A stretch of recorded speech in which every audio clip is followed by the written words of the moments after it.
I'm cutting my teeth in fashion advertising, luxury fashion Mhm. advertising. And then at 29, I decided I want to quit.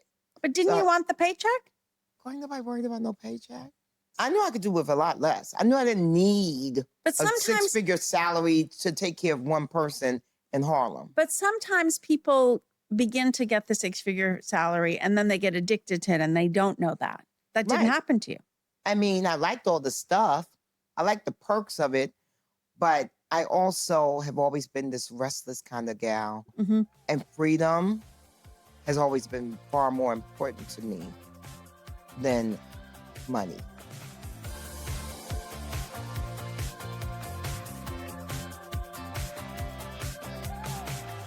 You get on the ladder, you climb it, and when you get to the top, you don't usually just jump off. But that's exactly what our guest today, Bevy Smith, did.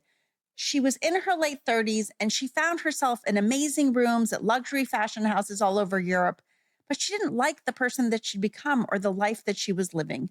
And so because her mom taught her early not to settle, she didn't. She actually threw it all away and started all over. Today on The Messy Parts, the one and only Bevy Smith, who says it gets greater later. So, Bevy, I'm so excited to have you on. I think that this is going to be an amazing and an energetic conversation because I've spent a lot of time watching your TED Talk and your new podcast, Bevy from Bed, which was amazing and has great production quality. I wanted to start with who you were as a child, like you in Harlem. Mm-hmm. And you actually talk about that and you call it, I'm from the Hamlet of Harlem. I'm from the Hamlet of Harlem. I'm from a real neighborhood. I'm from 150th Street and 8th Avenue. 150th Street. So I'm from Central Harlem. Yeah. And so you grew up there. Mm-hmm. And what made you decide that you wanted to go into fashion or music? Because actually you were sort of at the intersection of both. Mm-hmm. Well, my mom was very, very fashionable and she loved clothes. And she actually worked just so she could buy herself clothes and didn't have to ask my father for money.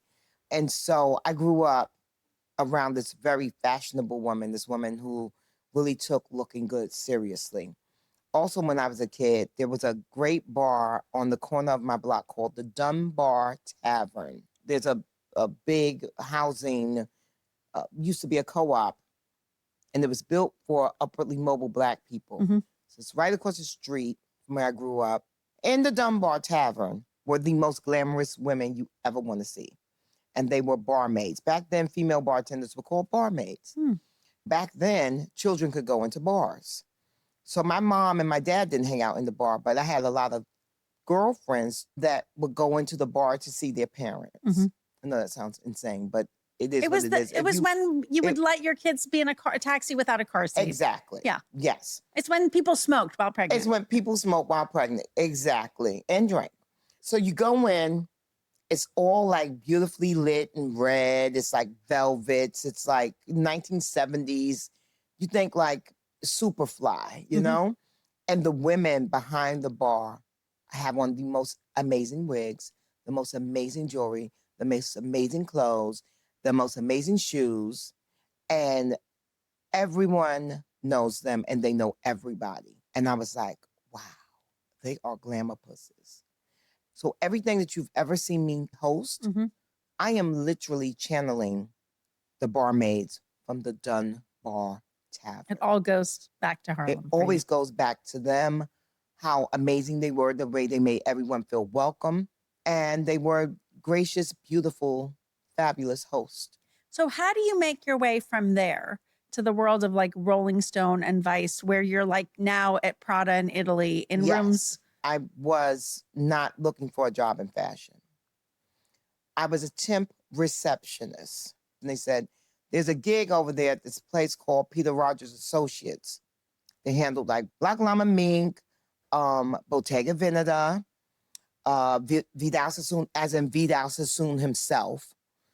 They need a receptionist. So I go over and it's fabulous. Can you curse on this? Yes. It's fucking fabulous. And I'm like, I want to be here. So I'm there answering the phones. You know, there's no such thing as computers back then. So there's nothing to do except answer the phones and read the magazines. And it's a fashion advertising agency. So it's all the fashion magazines in the world. Did you ever feel like you didn't belong? Never. No. Never occurred to you. It was not about me I didn't want to belong. I didn't feel like, oh my God, this is the world that I want to belong to. That never was a thing for you? Wanting to fit in with them. Or just in general? Well, yeah, when I was from 11 to 13, I was a follower in junior high school. But that's a short period of time. Yes, it was a very short period of time. I learned very quickly that was not my ministry and that would not be my place in life. So to this day, I'm very, very hardcore, never want to follow anyone. So I was like, yeah, this is for the birds. I'm out of this juke joint. And I made my own way. And I've continued to make my own way.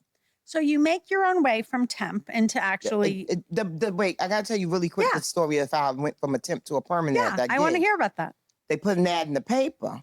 The people are calling in about the job. I'm telling them that the job is filled. It's filled, You're like, honey. I'm in the job. I'm like, the job is filled. I'm so sorry. The office manager comes to me and says, Beverly, we don't know what's going on, but we're not getting any calls for the job, but you're doing really well. Would you like it? I guess I would. I would like that job. What's the lesson we're going to give our listeners about that? Go for it. Go for the gusto. Don't let anyone stand in your way. Don't let anybody take your job that's meant for you. It's meant for you. And my salary was $15,600 a year. And I was riding high, baby. How do you go from there to Rolling Stone? I meet mentors in those spaces. And they all acknowledge that I'm not supposed to be at the front desk. I'm supposed to be in the back with them, making deals and making things happen.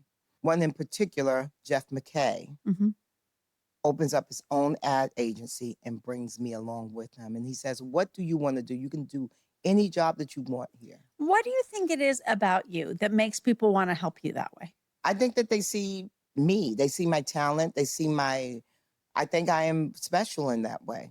I think it's also your confidence. I don't know. I'm confident when I'm like 22 years old. I'm just being. No, I'm existing. I think you were confident like since you stopped following. Yeah, I guess. I never thought of it as confidence. I just kind of thought of it as my parents instilled a very strong work ethic in us. So whatever job you take on, you're going to do it well and you're going to do it to the best of your abilities. So that always stuck with me. So whenever I had an opportunity, I went full out, balls to the walls. I'm going to make things happen. Can you give me an example of that? Like, so you get this opportunity from him. And so how do you show him balls to the walls? I'm going to make things happen. I just really applied myself. I did the work. Like I studied. I actually leaned into corporate structure. I famously declined to go up to his house in Litchfield County one weekend because I had like an event to go to at Great Adventures, the amusement park. And I was like, I spend 5 days a week with these people. Why am I going to spend a weekend with them as well? But didn't you think that would be a way to get ahead? But see, I'm not from that culture. What does that mean? I'm from a culture of you do your work, you go home. That's it. Why are you seeing these people outside of work?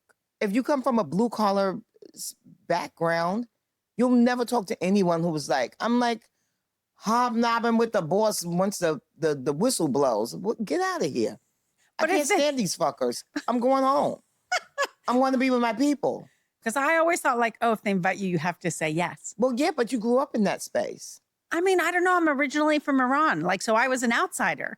But you're still white presenting. Yeah. So, and I observed. You know what I mean? I was like clocking the room to figure out how I was supposed to behave. I thought that you did the work and that's how you got ahead. I didn't know that. So I found out quickly, though, when they came back from the weekend and they said, Bev, how was your weekend? And I told them about riding like the water flume and having like some kind of funnel cake. And then I said, how was your weekend? And they went on and on and on. And, oh, remember this part and that part and da-da-da-da-da. And I was like, oh. So you eventually got the lesson. Well, I got it real quick. Yeah. I'm a quick study. So once I realized that they had a lot to chat about because they had this outside the work moment, I was like, oh, so when you're invited, you go.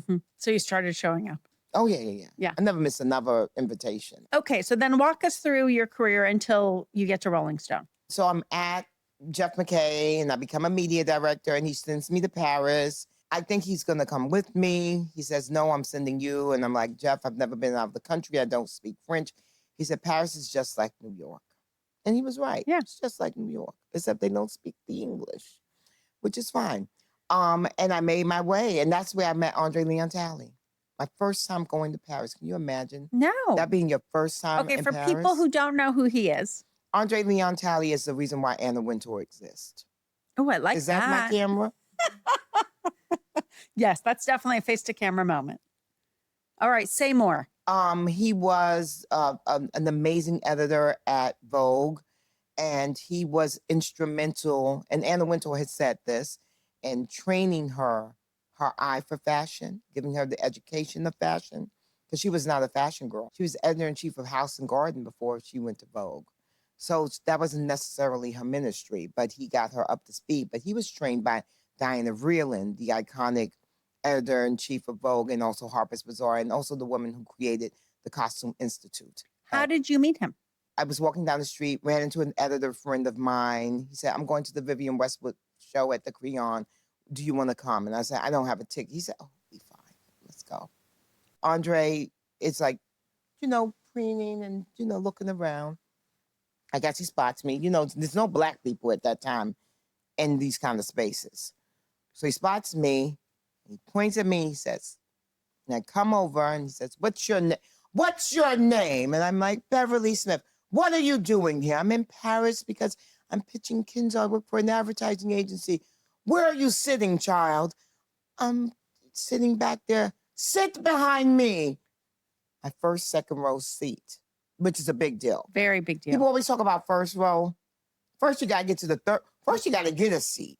First, you got to get in the room. First, you got to get in the room. Then you get to standing. Then you get a seat, any old seat. And then you get a third row. Then when you get the second row, you're like hubba hubba. Mm-hmm. And then, of course, the pinnacle first row. is the first row, the front row. And I sit behind him. And from that day on, whenever he would see me, he would always encourage me and pour into me and be so loving to me. He famously used to hold court at the Manola Blahnik sample sale, which no one could get into. You had to be someone to get into the Manola Blahnik sample sale. That's such a New York story, like getting into the sample sale where, celebrities are elbowing each other to get the deal. Yeah. And you had to be like on the list, and it was very strict, and people would constantly get thrown out because they were not really on the list. They had snuck in, all of that.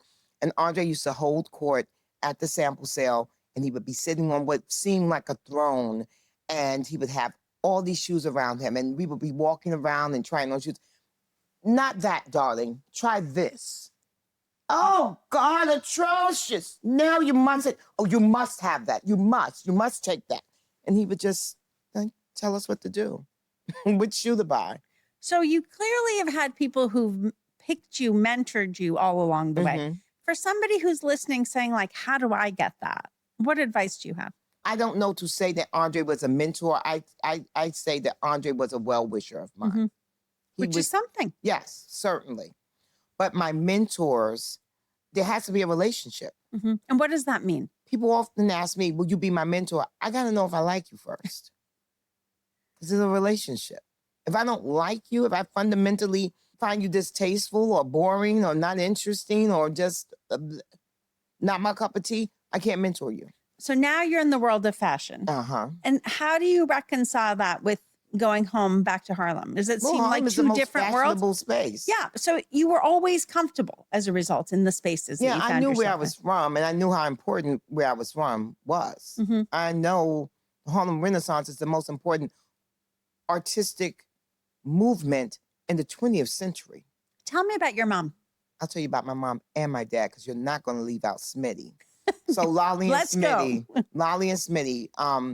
I'll start with my dad. My dad was amazing because he was our primary caregiver. My mom worked on Long Island cleaning houses. And so she didn't get off work until late. So my dad was the one who cooked for us 5 days a week. And he was the one who brought us, picked us up from school and made sure the homework was done. And that was very forward thinking back then. I'm growing up in the 70s and the 80s. It's not, dads are not doing that. Dads are barely doing that now. My dad, just so sweet, but a real man, a real provider, a real caregiver, but this lovely, sensitive side. He grew up essentially kind of orphaned. And so when he had me, I was he was 42 when he had my sister. He's 41, so he's very happy to have us. And it showed every And there's single two of day. you?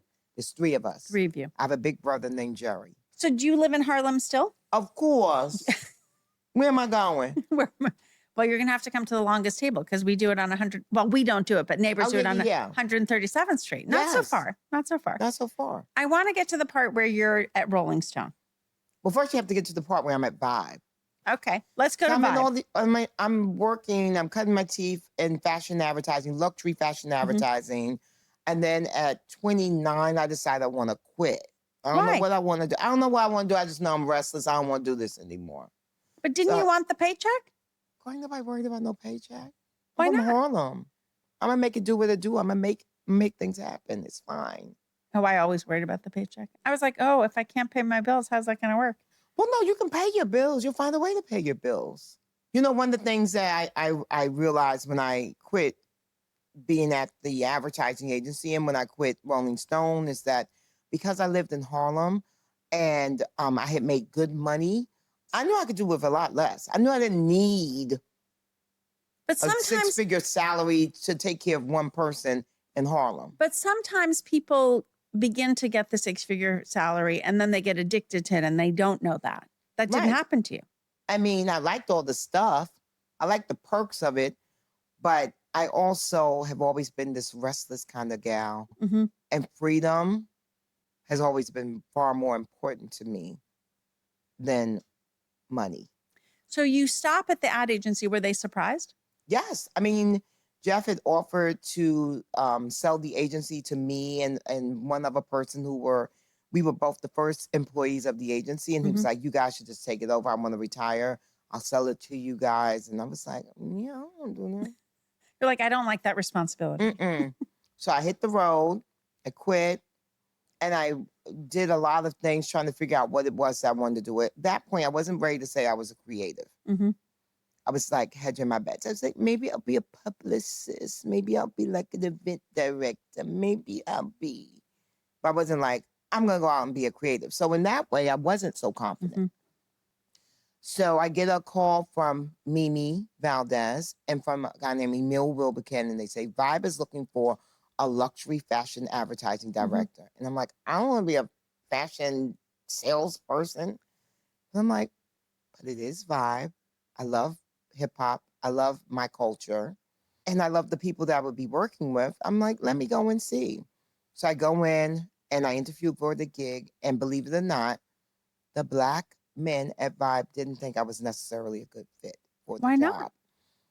Because in their minds, they had a different type of look who they thought would be able to bring in the advertising dollars. Who was that? Luxury fashion advertising.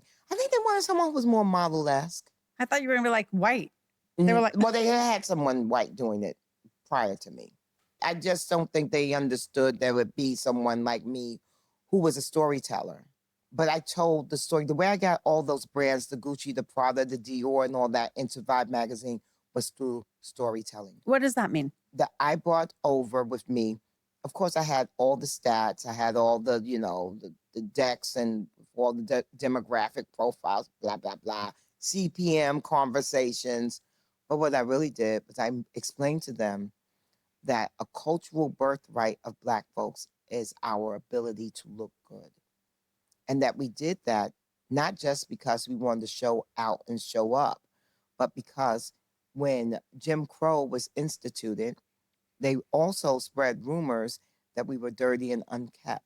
So it became a big cultural legacy to always be very clean, to always show up very pressed, which is why when you look at the civil rights movement, why were they marching in suits and starched dresses and beautiful hats? You know why? Because they knew that the way they looked would say, I am a man, I am a woman, I'm worthy of dignity. They were trying to convey a message. So knowing your history and who you are has been a big part of your journey. That's the whole thing of my journey. The whole kit and caboodle. So if I don't have pride in where I'm from, if I don't understand that I walk the same streets as Adam Clayton Powell Jr., as Malcolm X, as Sammy Davis Jr., as Zora Neale Hurston, as Langston Hughes, as Arturo Schomburg, if I don't know all of that, then I do think but the folks think downtown that Harlem is scary and it's a hood and oh my God, nothing but criminals. No, I know where I'm from. I know how important it is to American culture. Mm-hmm. I know how important it is to global culture. It's interesting because I think I said at the beginning that I'm originally from Iran and we left and we always, I mean, obviously I knew I was Iranian and I wasn't hiding it, but I didn't have the same relationship to my culture the way that you're describing. Well, because they wanted you to assimilate probably. 100%. Right. So, yeah. So there you go. But you also grew up amidst other Black people in Yes. Harlem. Whereas for me, we were the only Right. in a very waspy suburb. Yes. So that is also a big part Mhm. of the, I guess, the confidence, right? So I like to tell this story. At Peter Rogers, one of the accounts was Brooke Shields jeans. Mm-hmm. Oh, I remember those because that's when I came here. Okay. So Brooke would come in, Brooke and I are the same age. So Brooke would come in with her mom and sometimes she would go into the meetings. Other times she would ask her mom, can I just stay out here? Because we're like the same age and we're like girls. You know, at the point, you're just girls. I remember a secretary came up to me and was like, a young woman, wow, aren't you like intimidated by her? I mean, she's so beautiful. And I said to her, Brooke Shields is indeed beautiful. But where I'm from, she wouldn't get a second look. Where I'm from, I'm cute. I'm beautiful. I'm the bee's knees. So I wasn't trying to be them. And so that also helped when I had to go to Milan and Paris and sell fashion advertising. Well, especially because fashion, as we know, is all about size minus Yes, two. yes. But then the people would see me in their clothes and be like, well, I never imagined it like that, but I like it. So how long did you stay at this job? At Vibe for 5 years. And it was the greatest job of my life. So why'd you leave? Because I was restless. I was done with it. I didn't want to leave. I tried to get Vibe to give me another job at Vibe. What job? Oh, I created all these other jobs. Oh, I was like, let me run a travel agency. Because at the time, there were no Black stylists going over to Milan and Paris because they didn't have the access. So I said, I have all the access. So I could talk to all the fashion houses and I know I could get them to allow these Black stylists of Mary J. Blige and at the time Puff Daddy and Missy Elliott, all these people. I said, I could get them to give them entree. We should charge them $25,000 a trip. And I'll be like, kind of like Julie, the cruise director, and I'll usher them in. That's a Love Boat reference. And I'll usher them in and let them share in my relationships. No, that's not good. Then I was like, oh, let me be a merchandising editor where I just kind of like, I'm like a fake editor, but I'm also still like aiding the marketing department. That won't pay. I was like, I don't care if it pays. It's just like something different to do. They didn't want to do it. But here's the thing. They knew I was restless. They did something called the Vibe Awards, and Queen Latifah was the host. And they said, Bevy, do you want to host the red carpet of the Vibe Awards? Ooh, that's a good one for you. And I said, I do. So that was the first thing I ever did on TV. It was on UPN9, which was a real network. And But it was enough a really to give big you a deal. taste. It gave me a taste. I was like, oh, this is what I want to do. In the meantime, in between time, I got a call from Rolling Stone. They asked me if I want to come in for an interview. We meet at the Paramount Hotel, I want to say. No, at the other one, the other Ian Royalton. Schrager, the Royalton. Me at the Royalton. And I remember I didn't care whether I got the job or not. What I was going to do was I was going to leverage the ask. I was going to leverage them asking me to come on board and take that back to Vibe and say, if you don't allow me to do something else, I will go to Rolling Stone. Yeah. So I go on this interview in a sheer Dolce & Gabbana blouse, a mink coat, an Hermes scarf on my long wig, and like 6-inch heels. Not appropriate for a job interview. I'm trying to remember if I remember what I wore at job interviews, but okay. Well, no, I just knew because it was so cockamamie. Because who does that?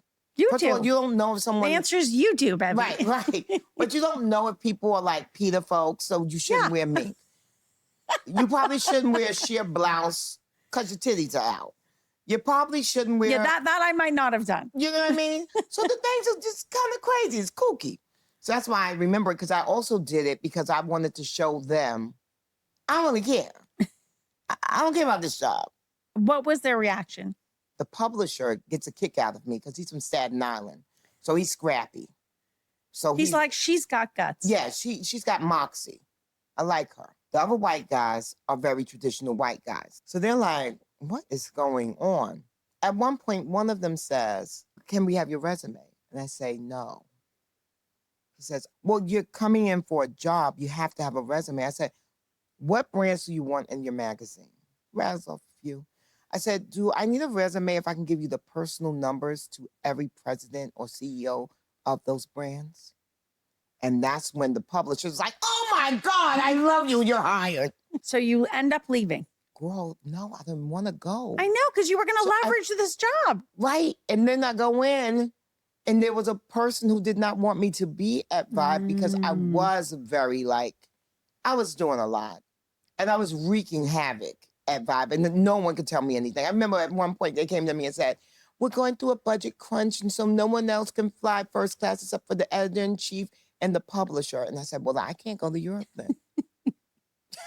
But what am I supposed to do? You're like, my back hurts. I'm not even going to give him that. I'm not explaining to you why. I'm just telling you I can't go, sweets.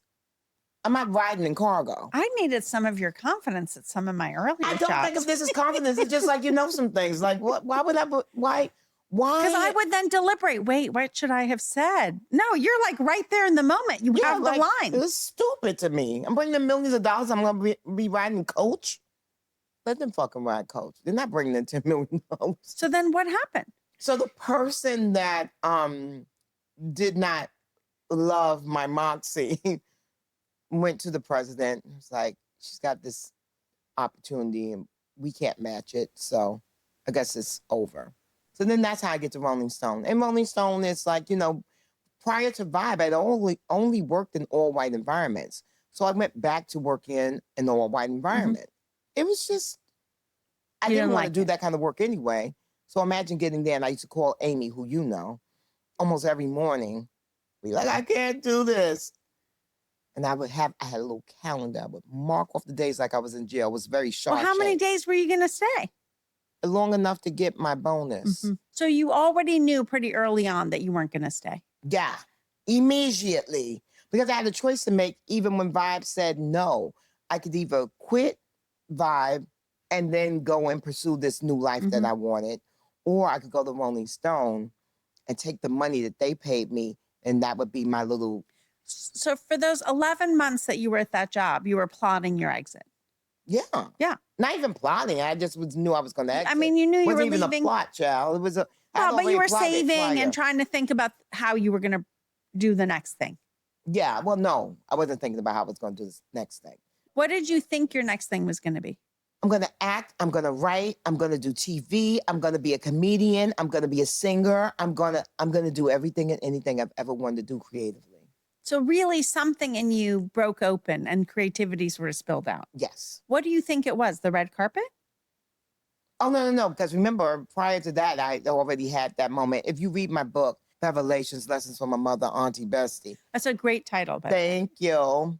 But in the book, I talk about being 33 years old, going to Milan for the men's shows in January. My traditional driver picks me up, a Giovanni, gorgeous man. The Mercedes sedan is idling. I get to the Principe, the luxury hotel there. Everyone greets me, Principessa Bevy, welcome, welcome, welcome. I go up to my usual suite. The butler opens the door. So Devil Wears Prada. Okay. Baby, there's all the gifts from all the major fashion brands. And when that man closes the door, I collapse into the frette sheets in tears saying, "This could not be my life." And that is when I changed my name from Beverly to Bevy, because that's the only thing I knew I could do. The only thing I could control was what they called me. And I also went back to Vibe and I said, no one is going to introduce me as Beverly from Vibe. That's not who I want to be, because one day I'm not going to be at Vibe. And who will I be then? So let's get the folks acclimated to who I'm going to be. What in that moment broke open for you? I mean, because this is the climb most people dream of. It was, okay, so this is what I say. I'm from 150th Street and 8th Avenue. No one that I grew up with, that I knew, had ever had a glamorous life like this. There's no reason in the world for me to be dissatisfied, except I am. It was the grind. I didn't want to do it. I not want to be in service to people anymore.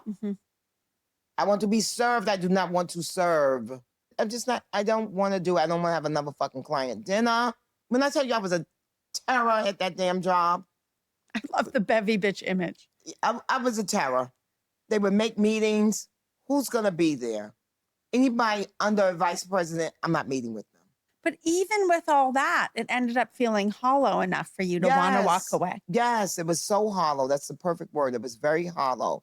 It was a grind going to Milan and Paris 6 times a year. It was a grind. Glamorous on the outside, so much stuff. empty on the inside. You miss so many things. You miss Amy's birthday because her birthday always falls in men's fashion week. And so does my mom's, January 8th, January 10th.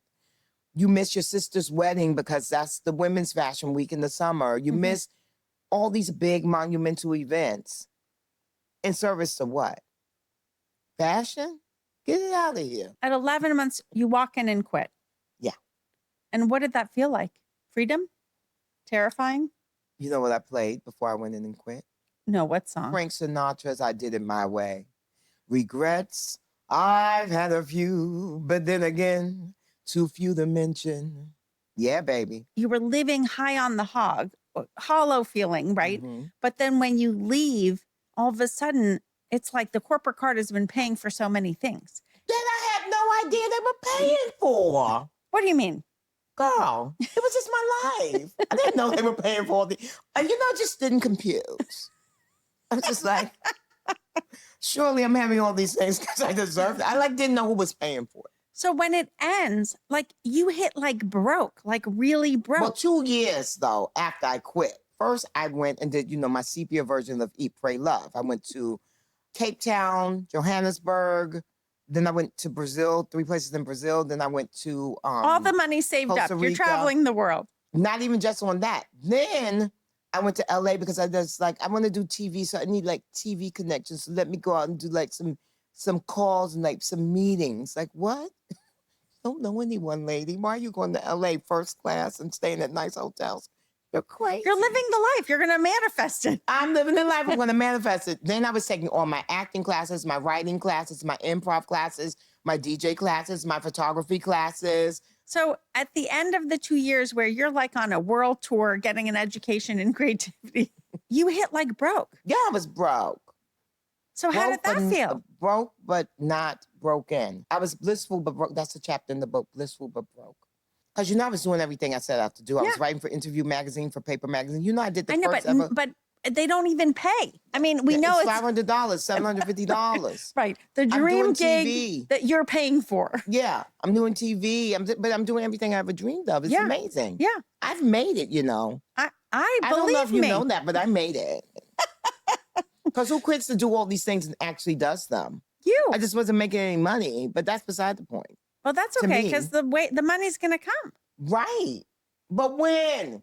So while I'm broke and having to go to the housing court and eat the salmon croquettes out of a can and all those moments. You could have been I go back and get a job in advertising. Then what happens? Then you're back to being miserable. Right. So I can't do that. That wasn't really an option.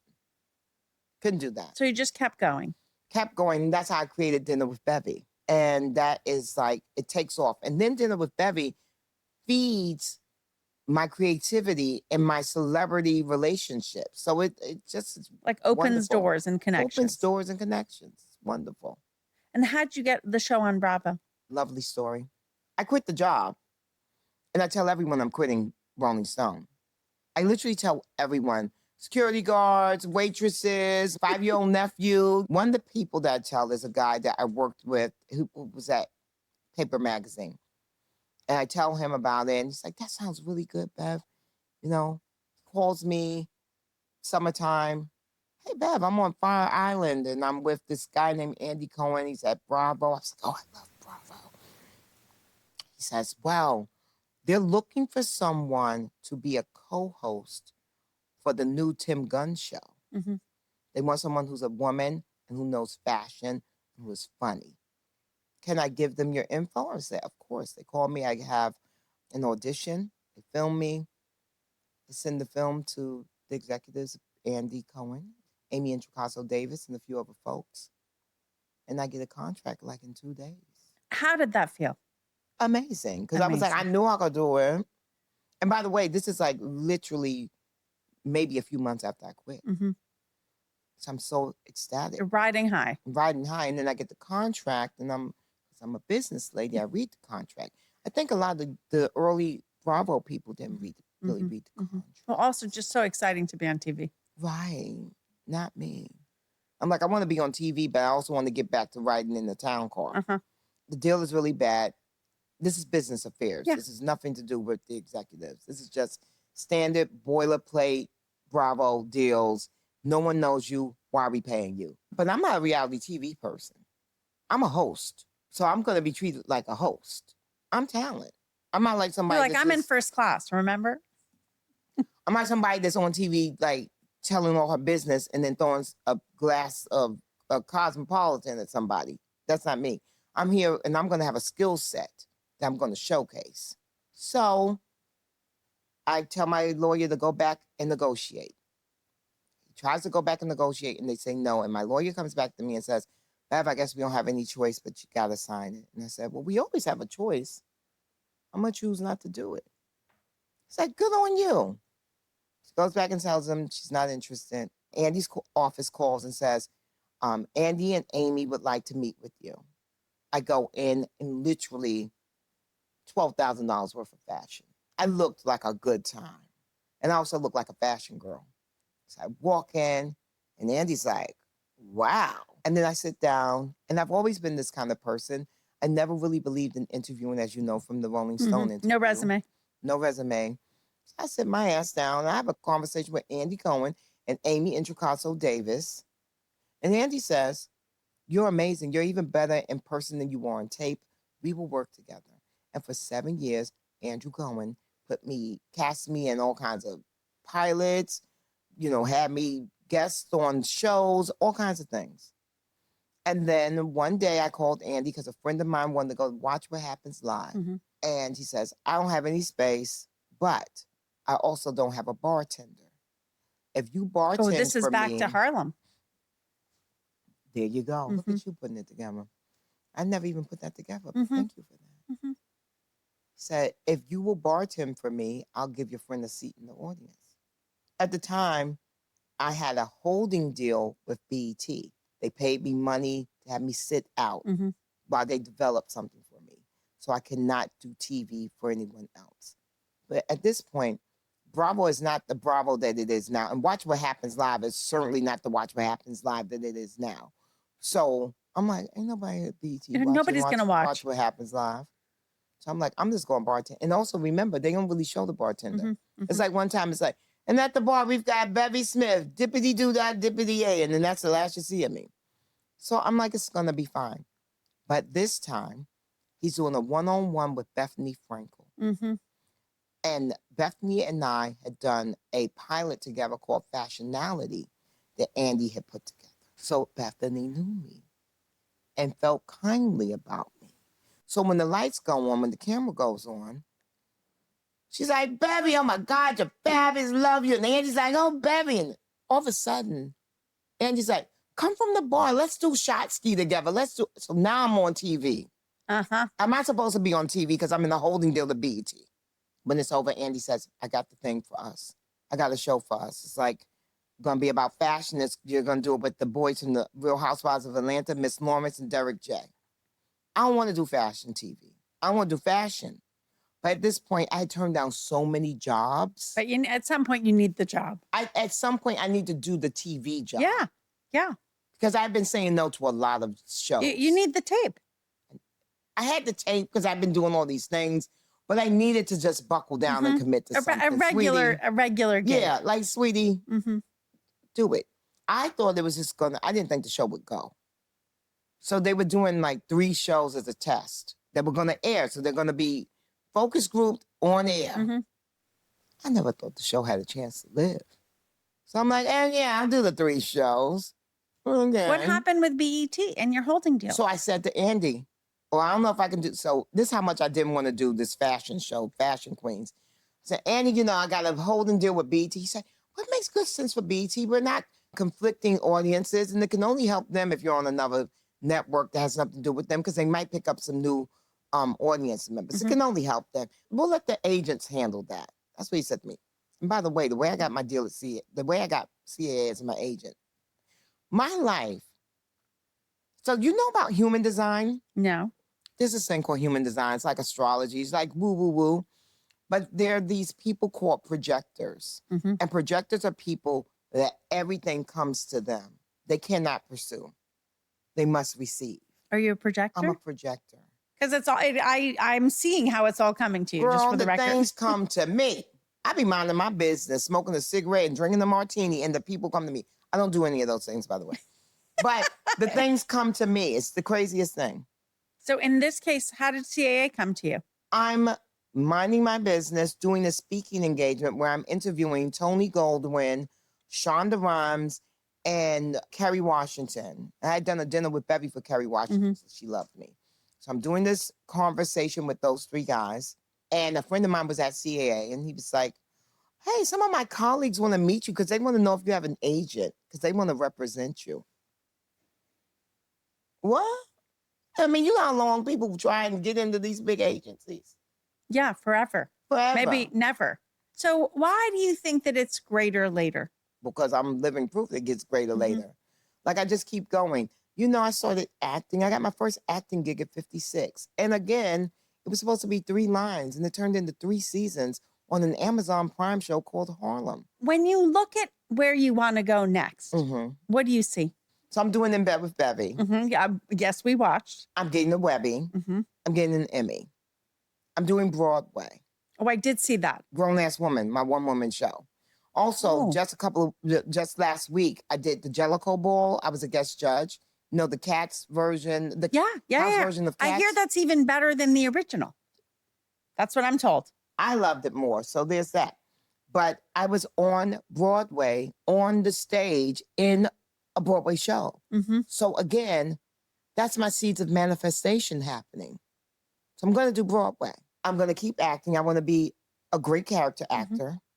I'm going to do an amazing 7 or 8 minutes in some kind of great film. And I'm going to get a Best Supporting Actress Oscar. Oh, I like that. Like, I can see the vision board. And then my Grammy, I'm going to get for my second book. It gets greater later, but only if you do the work. I'm going to read that, and I'm going to get my Grammy. So, I mean, so somebody's graduating from school. What's the advice we should give them? Literally, you got to go out and make relationships. It's all about connection and community. I only make money doing 4 things. It's culture, communications, connectivity, and community. Duh, that's the way I make my money. That's it. That's the only way I receive checks. That is it. Every single thing that you see me doing is tied to those 4 pillars. Isn't that something? Okay, that's amazing. I'm going to go to rapid fire. Is that okay? We're going to do rapid fire. You're going to be good, perfect at this. Okay. So what would you say is your messiest moment on a scale of 1 to 10? Ooh, is that professional or personal? Your choice. Professionally,